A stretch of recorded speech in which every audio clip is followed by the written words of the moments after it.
Hello everyone, welcome to Kaizer education. My name is Priyanka और आज का टॉपिक है पर्सनल प्रोनाउन। पिछले वीडियो में हमने प्रोनाउन और उसकी डेफिनेशन पढ़ी थी और उसकी टाइप्स पढ़ी थी। आज हम पर्सनल प्रोनाउन स्टार्ट करेंगे। पहले मैं इसको डिटेल में पढ़ाऊंगी और इसके बाद हम रूल्स पढ़ेंगे इसका। पर्सनल प्रोनाउन क्या होता है मैंने आपको बताई है। I am a boy, you are a girl, he is a man, it is a child, we are boys, you are a girl, they are men and they are children. I, you, he, she, it, we, you, they, ये क्या है? सारे personal pronoun. I और we जो है ये first person है, you जो है सेकंड पर्सन है, he, she, it, they जो है ये थर्ड पर्सन है। अब उसके बाद आ जाता है कुछ केसेस, नॉमिनेटिव केस, ऑब्जेक्टिव और एक्यूसेटिव केस और पोसेसिव केस। नॉमिनेटिव केस को हिंदी में हम बोलते हैं कर्ता कारक, ऑब्जेक्टिव केस को हम हिंदी में कहते हैं कर्म कारक और पोसेसिव केस को हम हिंदी में कहते हैं संबंध कारक। अब नेक्स्ट है नॉमिनेटिव केस। नॉमिनेटिव केस क्या होता है? Pronoun acts as a subject in a sentence. किसी भी सेंटेंस में अगर pronoun as a subject use हो रहा है तो वो क्या होगा? Nominative case. For example, he killed a snake, इसमें जो प्रोनाउन है वो एज अ सब्जेक्ट यूज हो रहा है तो ये क्या हो गया? Nominative case. मैं फिर रिपीट कर रही हूँ, किसी भी सेंटेंस में pronoun as a subject use होगा तो वो क्या होगा? Nominative case. सेकेंड है ऑब्जेक्टिव और एक्यूसेटिव केस, कर्म कारक। Pronoun acts as an object in a sentence. किसी भी सेंटेंस में अगर प्रोनाउन ऑब्जेक्ट की तरह यूज हो रहा है तो वो क्या होगा? Objective case. For example, a snake is killed by him, ये क्या है? Objective case. ऑब्जेक्ट की तरह यूज हो रहा है तो ये क्या होगा? Objective case. अब थर्ड है possessive case. Possessive pronoun, possessive case, ये मैंने आपको बताया था कि जिस पे अपना अधिकार शो करते हैं, पोसेशन शो करते हैं। जैसे this is my pen, that is our house, ये एक अधिकार शो कर रहे हैं इसमें, तो ये कौन से केस हैं? Possessive case. अब आगे एक टेबल में शो कर रही हूं आपको, तो प्लीज इस टेबल को आप या तो एक अच्छे से समझ लीजिए या स्क्रीनशॉट ले लीजिए इस टेबल का। मैं आपको विजिबल पूरा करवाती हूँ, पहले हम समझ लें कि क्या है इसमें।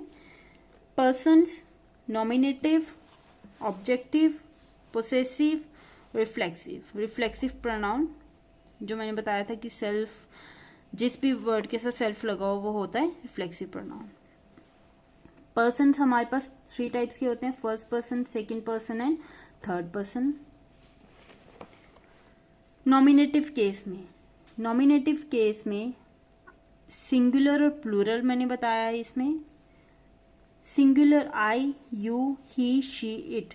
सिंगुलर में होंगे आई फर्स्ट पर्सन, सेकेंड पर्सन में यू और थर्ड पर्सन में ही, शी, इट। ये क्या होंगे? Nominative case. और ये क्या होगा? सिंगुलर। और इसका प्लूरल क्या होंगे? आई का होगा वी, यू का यू और ही, शी, इट का दे। आई होप क्लियर हो रहा आपको। नेक्स्ट है ऑब्जेक्टिव केस। ऑब्जेक्टिव केस में भी सिंगुलर एंड प्लूरल है। Objective case, first person me, second person you and third person him, her, it. He का हिम, शी का हर एंड इट का इट ही रहेगा। और इसका प्लूरल होगा मी का अस, यू का you and him, her, it का देम। हिम, हर, इट का देम। अब नेक्स्ट है पोसेसिव केस। पोसेसिव केस में भी सिंगुलर एंड प्लूरल है। फर्स्ट पर्सन माइन एंड इसका प्लूरल होगा आर या आर्स। यूर का यूर्स और हिज, हर, इट्स का देयर एंड देयर्स। एक चीज हमने नोट करनी है कि यहाँ पे इट्स जो है वी डोंट यूज एपोस्ट्रॉफी, ये चीज गलत हो जाएगी। हमेशा इट्स विदाउट एपोस्ट्रोफी यूज करना है। पोसेसिव प्रोनाउन में विदाउट एपोस्ट्रोफी यूज करना है हमने इट्स। अगर हम IT एपोस्ट्रोफी S लिखेंगे तो उसका क्या मतलब होगा, जबकि, और इस इट्स का अर्थ है इसका या उसका। आई होप आपको क्लियर हो रहा है। इसमें हम कभी भी एपोस्ट्रोफी S यूज नहीं करेंगे। क्यों? क्योंकि अगर हमने एपोस्ट्रोफी S का यूज करा तो उसका क्या मतलब होता है, जबकि, लेकिन हमको यहाँ पे जबकि यूज नहीं करना है, और इट्स का मतलब है इसका या उसका। अब है रिफ्लेक्सिव, इसमें भी सिंगुलर एंड प्लूरल है। First person my self, plural में होगा our self and our self, your self, your self, himself, her self, it self, और इसका प्लूरल क्या होगा, देम सेल्फ। आई होप आपको क्लियर हो गया ये। इसका आप स्क्रीनशॉट ले लो, just wait.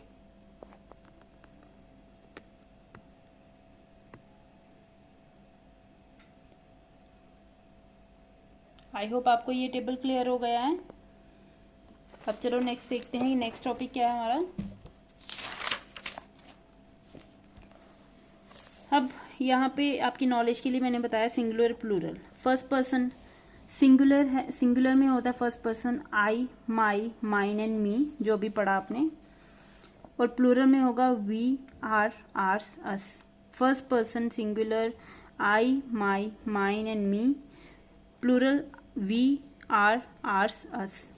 Second person singular you, your, yours, you, you, your, yours, you. Singular में भी वही होगा और प्लूरल में भी वही होगा।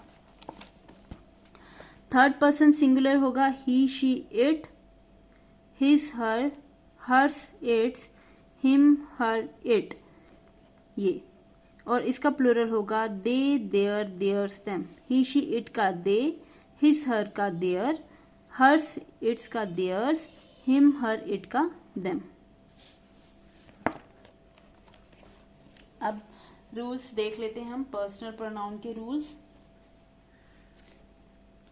अब यहाँ पे रूल नंबर फर्स्ट क्या कहता है, मैंने यहाँ पे लिखा है 2, 3 एंड 1, पॉजिटिव सेंस, सिंगुलर।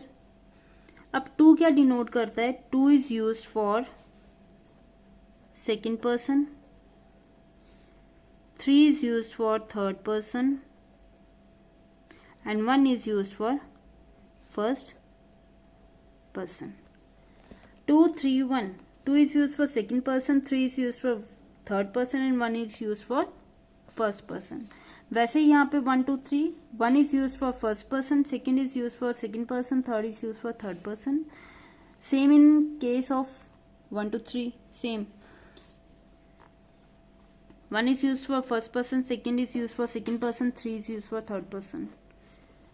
अब मैंने ये क्यों लिखा हुआ है, ध्यान से देखना। 2, 3, 1, जब भी कोई सेंटेंस में सेकेंड पर्सन, थर्ड पर्सन और फर्स्ट पर्सन इस तरह से किसी सेंटेंस में हमारे पास पर्सन्स आए, इस तरह से आए 2, 3, 1, तो हमेशा ये जो हमारे पास पर्सन्स होंगे ये हमेशा सिंगुलर में होंगे। अब यहाँ पे मी नहीं आ सकता।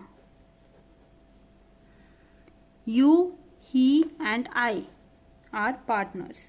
अगर हमारे पास इस तरह से सेंटेंस हो, इस तरह से हमारे पास पर्सन्स हों 2, 3, 1 की फॉर्म में, तो हमेशा सिंगुलर पर्सन्स यूज होंगे। अगर किसी सेंटेंस में आ जाता है यू की जगह योर्स आ जाता है, योर्स आ जाएगा अगर यहाँ पे, तो योर्स हमको पता है कि प्लूरल है, तो ये कभी भी यूज नहीं होगा। यहाँ पे हमेशा क्या आएगा, सिंगुलर ही यूज होगा। आई होप आपको क्लियर हो रहा है। अब यहाँ पे सेकेंड पार्ट है इसका 1, 2, 3, ये नेगेटिव सेंस में। किसी सेंटेंस, कोई भी सेंटेंस, अगर कोई सेंटेंस जो है हमारे पास वो नेगेटिव सेंस में है, कोई नेगेटिविटी दे रहा है अगर वो सेंटेंस, तो हमेशा जो पर्सन्स का, तो वो जो पर्सन होंगे हमारे पास किस तरह से आएंगे, 1 2 3। मतलब एक सेंटेंस में पहले नंबर पे आएगा फर्स्ट पर्सन, दूसरे नंबर पे आएगा सेकंड पर्सन एंड तीसरे नंबर पे आएगा थर्ड पर्सन। अब जैसे यहाँ पे है I and you are responsible for the loss. अब यहाँ पे अगर यू एंड आई होता तो ये गलत होना था। क्यों? क्योंकि इस रूल के अकॉर्डिंग पहले क्या आना है, फर्स्ट पर्सन, उसके बाद सेकंड पर्सन, और are responsible for the loss. ये एक नेगेटिव स्टेटमेंट है, ये लॉस की बात कर रहा है, नेगेटिव स्टेटमेंट है। तो इसमें हमको स्टेटमेंट से ही पता करना है कि ये पॉजिटिव स्टेटमेंट है या नेगेटिव स्टेटमेंट है। अगर नेगेटिव स्टेटमेंट है तो हमारे पास जो पर्सन है वो इस फॉर्म में आएंगे 1 2 3। पहले नंबर पे फर्स्ट पर्सन, दूसरे नंबर पे second person and third number पे थर्ड पर्सन आएगा, अगर सेंटेंस जो है वो नेगेटिव सेंस दे रहा है। आई होप आपको क्लियर हो गया। 2 3 1 पॉजिटिव सेंस में आएगा और सिंगुलर ही यूज होंगे, जो भी पर्सन हमारे पास होंगे वो सिंगुलर यूज होंगे और 2 3 1 में आएगा। और अगर नेगेटिव सेंस दे रहा है कोई सेंटेंस तो वो आएगा 1 2 3 की फॉर्म में। अब यहाँ पे 1 2 3 क्या है, अगर कोई सेंटेंस प्लूरल पर्सन्स में है, कोई सेंटेंस जो है वो प्लूरल पर्सन्स में है, मतलब पर्सन जो है उसके प्लूरल हैं, तो क्या होगा, वो प्लूरल ही आएगा, वो हम यूज नहीं करेंगे उसमें सिंगुलर। अगर प्लूरल है तो प्लूरल में ही आएगा, और प्लूरल में भी पर्सन कैसे आएंगे, 1 2 3 की फॉर्म में। 1 2 3 की फॉर्म में एक तो नेगेटिव सेंस में जो सेंटेंस होगा उसमें आएंगे, एक जो होगा वो प्लूरल वाले सेंटेंसेस में आएंगे। अगर प्लूरल पर्सन है तो उन सेंटेंसेस में क्या होगा, 1 2 3 की फॉर्म में आएगा। 2 3 1 जो है वो पॉजिटिव के केस में आएगा, पॉजिटिव सेंटेंस के केस में आएगा। 1 2 3 जो है नेगेटिव सेंस के केस में आएगा। अगर कोई सेंटेंस नेगेटिविटी दे रहा है हमको, नेगेटिव सेंटेंस है, तो वो 1 2 3 आएगा। अगर तो पर्सन प्लूरल है तो उसमें 1 2 3 ही यूज होगा। आई होप आपको क्लियर हो गया। अब सेकेंड रूल क्या बोलता है हमारे पास, यहाँ पे सेकेंड रूल बोलता है कि अगर किसी सेंटेंस में एक या एक से ज्यादा पर्सन के प्रोनाउन का यूज हो रहा है, फिर रिपीट कर रही हूं, अगर किसी सेंटेंस में एक या एक से ज्यादा पर्सन्स के प्रोनाउन का यूज हो रहा है तो उसके लिए एक ही प्लूरल प्रोनाउन का यूज होता है। अगर किसी सेंटेंस में एक या एक से ज्यादा पर्सन्स के प्रोनाउन का प्रयोग हो रहा है तो उसके लिए एक ही प्लूरल प्रोनाउन का यूज होता है। फॉर एग्जाम्पल, एक सेंटेंस में अगर थर्ड पर्सन और फर्स्ट पर्सन यूज हो रहा है तो उसके लिए फर्स्ट पर्सन प्लूरल यूज होगा। Second person plus third person, उसके लिए सेकेंड पर्सन प्लूरल यूज होगा। Second person plus first person, उसके लिए फर्स्ट पर्सन प्लूरल के लिए प्लूरल का यूज होगा। यह आपको एग्जाम्पल से क्लियर होगा। फॉर एग्जाम्पल, यहाँ पे है ही एंड आई। ही क्या है, ये थर्ड पर्सन है, और आई क्या है, ये फर्स्ट पर्सन है।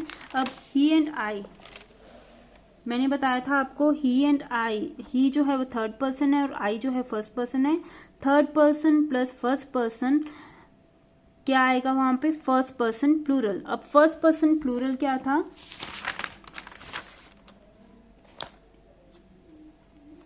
अब फर्स्ट पर्सन प्लूरल जो है वो क्या होगा, our. Third plus first person plural our duty, यहां पे क्या आएगा, our duty. You and I, second person plus first person, second person plus first person plural. First person का प्लूरल क्या होगा, यही our duty. You and he have completed your job. Second person plus third person. अब इसका क्या होगा, second person plus third person, second person plural. Second person plural क्या होगा, योर जॉब। सेकंड पर्सन का प्लूरल क्या होगा, योर। आई होप आपको क्लियर हो रहा है यहाँ पे। You, he and I. You क्या है, second person, third person and first person. इसमें भी क्या होगा, first person plural. Our duty. I hope आपको क्लियर हो रहा है ये सब कुछ।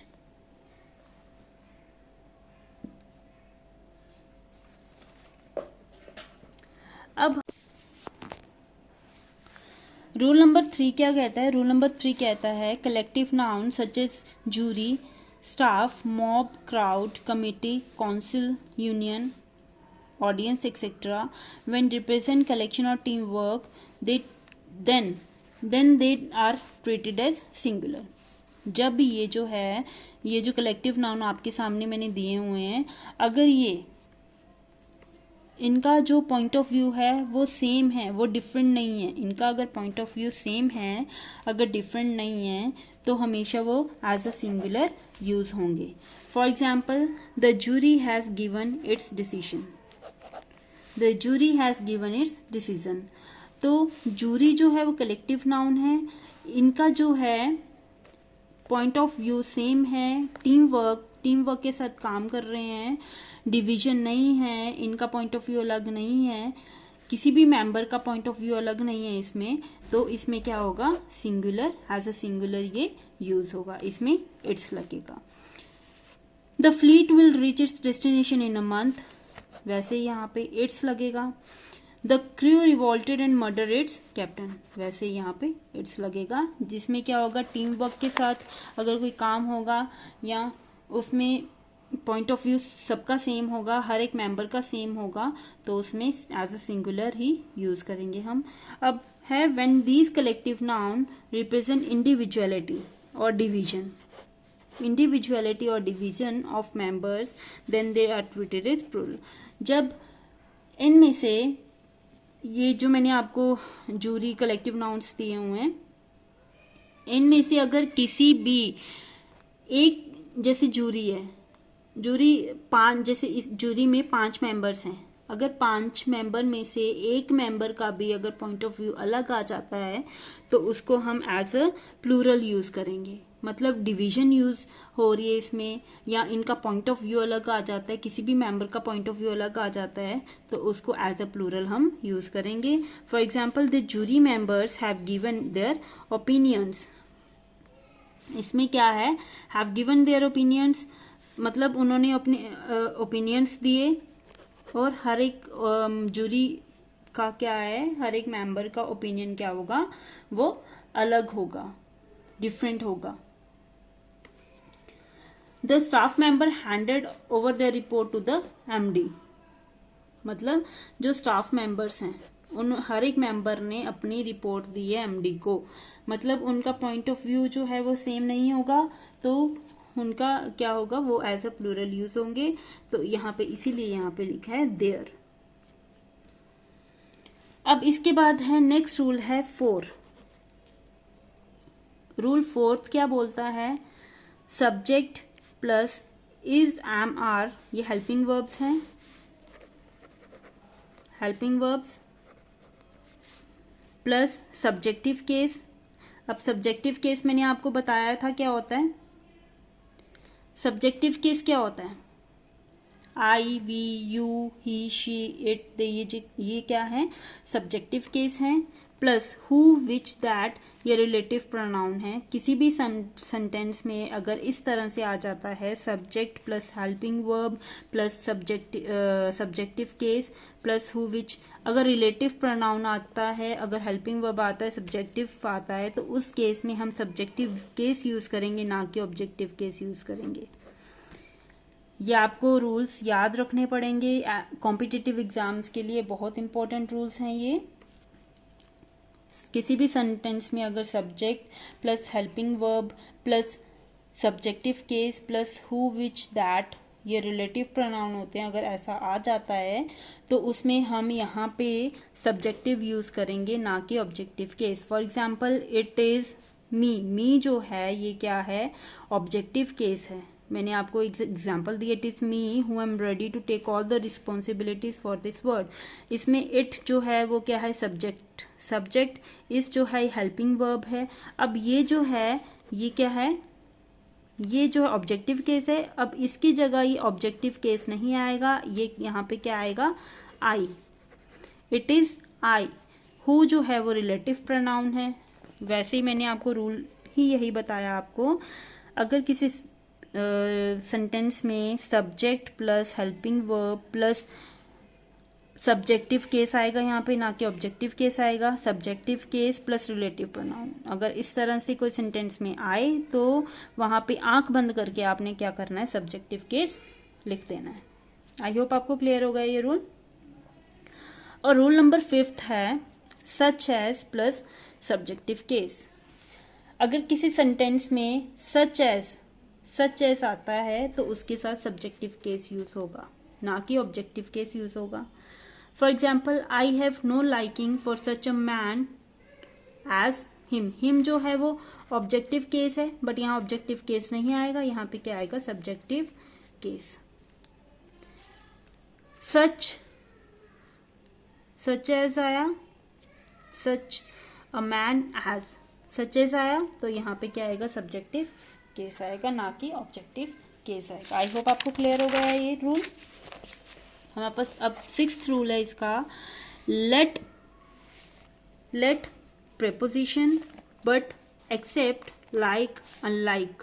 अगर किसी भी सेंटेंस में इस तरह से आ जाता है, लिखा आता है, तो उसके साथ हमेशा ऑब्जेक्टिव केस यूज होगा, ना कि सब्जेक्टिव केस यूज होगा।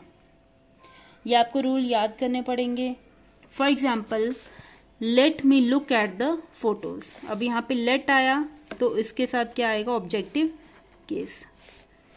Everyone attended the party except आया तो उसके साथ क्या आएगा, ऑब्जेक्ट। आई होप आपको क्लियर हो गया है ये रूल। अब रूल नंबर है 7th gerund plus objective case. अब अगर किसी भी सेंटेंस में जीरंड आता है, जीरंड मतलब मेन वर्ब प्लस इंग, किसी भी मेन वर्ब के साथ अगर इंग लगा होगा तो वो क्या होगा, gerund. Gerund plus objective case होगा, ना कि subjective case. For example calling him from the shop. Call जो है ये है मेन वर्ब है ये, प्लस आईएनजी, ये क्या हो गया, एक जीरंड। कॉलिंग हिम जो है ये ऑब्जेक्टिव केस है, हमेशा जीरंड के साथ ऑब्जेक्टिव केस ही आएगा, ना कि सब्जेक्टिव केस आएगा। Talking her was not pleasant. अब टॉकिंग जो है ये जीरंड है, इसके साथ ऑब्जेक्टिव केस आएगा, ना कि सब्जेक्टिव केस आएगा। आई होप आपको क्लियर हो गया है ये। अब रूल नंबर 8 जो है वो क्या है, possessive adjectives plus noun. Possessive adjectives plus noun. अब यहाँ पे possessive adjectives plus noun, possessive adjectives होते हैं जो कि पोसेशन शो करते हैं, और उसके साथ हमेशा क्या होगा, नाउन होगा। अगर हम यूज करेंगे पोसेसिव ऑब्जेक्टिव्स तो हमेशा उनके साथ क्या होगा, नाउन। अब हिज है तो उसके साथ कार जो है ये नाउन है, और ये क्या है, पोसेशन शो कर रहा है, हिज कार। माई के साथ हाउस ये नाउन होगा, तो हमेशा विदाउट नाउन कभी भी पोसेसिव एडजेक्टिव्स नहीं आएगा। अब रूल नंबर 9 जो है वो क्या है, आई का my, you your, he his, Rohan and Mohan their, you and he your, he and I are, you and I are. ये मैंने पिछले रूल में भी आपको ये सेम चीज पढ़ा दी हुई है,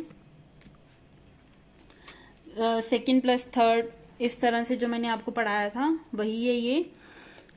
आई का माई होगा, यू का योर होगा, ही का हिज होगा, रोहन एंड मोहन 2 नाउन है तो उनका प्लूरल हो जाएगा their, you and he your,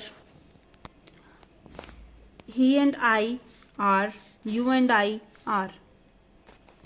वही 2nd person plus 3rd person, 2nd person plural, third person plus first person plural, second person plus first person second plural. I hope आपको clear हो गया ये। इसके बाद है रूल नंबर 10। रूल नंबर 10 क्या बोलता है? Possessive pronoun plus no noun. Possessive pronoun क्या होते हैं ये आपको मैंने एक चार्ट में शो करा था, जैसे हो गया माइन, आर्स, योर्स, योर, हर, होगा पोसेसिव प्रोनाउन। और पोसेसिव प्रोनाउन के साथ कभी भी नाउन नहीं आएगा, पोसेसिव आएगा। फॉर एग्जाम्पल दिस इज, अगर ये आता है आपको example this is mine house, तो माइन हाउस कभी नहीं होता, माई हाउस, पोसेसिव एडजेक्टिव आएगा उसमें। आई होप आपको क्लियर हो गया ये। अब नेक्स्ट रूल है रूल नंबर 11। पोसेसिव प्रोनाउन को हम एज अ सब्जेक्ट भी यूज कर सकते हैं। पोसेसिव प्रोनाउन को एज अ सब्जेक्ट भी यूज कर सकते हैं हम। For example mine is very clean house, ये क्या है? Possessive pronoun. Ours is a great country, ये भी क्या है? Possessive pronoun. पोसेसिव प्रोनाउन को एज अ सब्जेक्ट भी हम यूज कर सकते हैं। अगर कॉम्पिटिटिव एग्जाम में अगर आपको आ जाता है ये चीज, possessive pronoun as a subject अगर यूज हुई है तो वो हमेशा टिक होगी, उसको क्रॉस मत करना। नेक्स्ट रूल है possessive pronoun as an object. Possessive pronoun जो है वो एज एन ऑब्जेक्ट भी यूज होता है। Please help my mother and hers. Possessive pronoun को एज अ सब्जेक्ट भी हम यूज करते हैं, जैसे please help my mother and hers. Her जो है वो पोसेसिव प्रोनाउन है। अब रूल नंबर 13 क्या है? Noun and noun plural pronoun. अब दो नाउन अगर एंड से जुड़े हुए हैं, दो नाउन अगर एंड से जुड़े हुए हैं तो हमेशा वहां पे प्रोनाउन कौन सा आएगा? प्लूरल।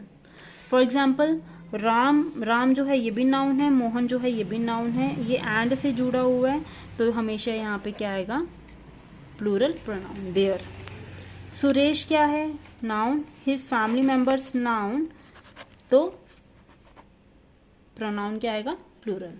आई होप आपको क्लियर हो गया। अगर दो नाउन एंड से जुड़े हुए हैं तो हमेशा प्रोनाउन कौन सा आएगा? प्लूरल प्रोनाउन आएगा। अब रूल नंबर 14 है व्हेन वी यूज ईच और एवरी। जब हम यूज करते हैं ईच और every before singular noun, singular noun कोई भी नाउन होगा, सिंगुलर होगा अगर, तो अगर उससे पहले हम ईच या एवरी यूज करेंगे देन वहां पे हमेशा सिंगुलर प्रोनाउन यूज होगा। मैं फिर रिपीट कर रही हूं, अगर दो सिंगुलर नाउन है, अगर कोई सिंगुलर नाउन है तो अगर उनके पहले ईच या एवरी यूज हो रहा है तो हमेशा क्या होगा? सिंगुलर प्रोनाउन यूज होगा। फॉर एग्जाम्पल एवरी सोल्जर ये भी क्या है? Singular noun.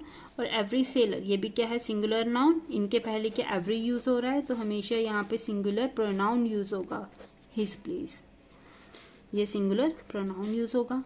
ईच ऑफिसर ये भी क्या है? Singular noun. क्लर्क ये भी सिंगुलर नाउन है, इनसे पहले ईच यूज हो रहा है तो क्या होगा? सिंगुलर प्रोनाउन यूज होगा। ये भी आप ध्यान रखना, ये भी रूल इंपॉर्टेंट है। हमेशा जब भी कोई दो singular noun each and every उनसे पहले आए तो हमेशा वो सिंगुलर प्रोनाउन ही यूज होगा वहां पे। अब नेक्स्ट है rule number 15। When we use singular pronoun and singular verb with each, either and neither. We use singular pronoun, हम singular pronoun यूज करेंगे और singular verb को यूज करेंगे each, either and neither के साथ। ये भी आप याद रखना है, ये भी रूल इंपॉर्टेंट है। सिंगुलर प्रोनाउन और सिंगुलर वर्ब यूज करते हैं each, either and neither के साथ। For example each of the student is ready to do his duty। अब ईच आ गया, ठीक है। वर्ब है, सिंगुलर है तो हमेशा यहाँ पे क्या आएगा? सिंगुलर प्रोनाउन, ठीक है। नीदर ऑफ देम, अब नीदर जो है यहाँ पे आ गया। गेट्स जो है ये सिंगुलर वर्ब है तो इसमें क्या सिंगुलर प्रोनाउन यूज होगा। ईदर जो है ये यूज हो रहा है तो यहाँ पे सिंगुलर वर्ब यूज हो रहा है तो इसमें भी क्या आ जाएगा? His gift, singular pronoun. अब नेक्स्ट रूल है, लास्ट रूल है इसका पर्सनल प्रोनाउन का। व्हेन टू और मोर सिंगुलर नाउन जॉइन विद जब दो या दो से ज़्यादा सिंगुलर नाउन्स ज्वाइन हो रहे हैं और either or neither nor, then we use singular pronoun. तब हम क्या यूज करते हैं? Singular pronoun. जब दो या दो से ज़्यादा सिंगुलर नाउन ज्वाइन हो रहे हैं और से, तो या ईदर और से, नीदर नॉर से, तो वो तब हम क्या यूज करेंगे? सिंगुलर प्रोनाउन हम यूज करेंगे। फॉर एग्जाम्पल राम, ये भी सिंगुलर नाउन है, ये भी सिंगुलर नाउन है, ये और से ज्वाइन हो रहा है, तो हम यहाँ पे क्या करेंगे? सिंगुलर प्रोनाउन को यूज करेंगे। इधर रामेश और गणेश, यहाँ पे भी सिंगुलर नाउन यूज करेंगे। Neither Ram nor Shyam has completed his work, ये भी क्या है? Singular pronoun. आई होप आपको सारे के सारे रूल क्लियर हो गए हैं।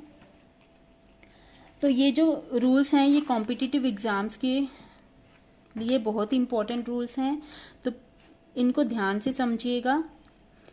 अगर मेरी ये वीडियो आपको पसंद आई है, मेरी ये वीडियो आपको समझ आई है, तो मेरी इस वीडियो को लाइक करो, मेरे इस चैनल को सब्सक्राइब करो और ज़्यादा से ज़्यादा शेयर करो। Thank you so much.